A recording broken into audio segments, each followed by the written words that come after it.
Hey, Taylor with Easy Dent. A lot of people ask us, what are these big lights that we use and what are they for?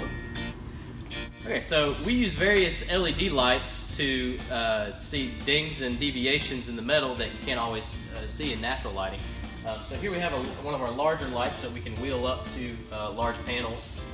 It's good for hail damage, larger damage on vehicles. And then we also have smaller versions like this one right here that are good for smaller panels and dings in the sides of vehicles, like if you ever get a shopping cart ding in the side or a door ding in the side of your car. That's what these are good for. This 2014 Dodge Charger was brought to us by a customer who started an insurance claim for hail damage repair.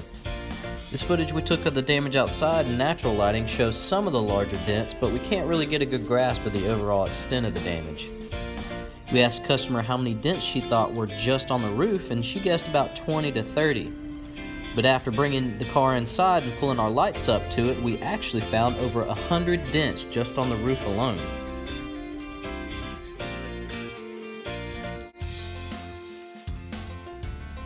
This is why we encourage all our customers to stop by the shop for an estimate under the lights. It ensures a thorough repair so your car leaves dent-free.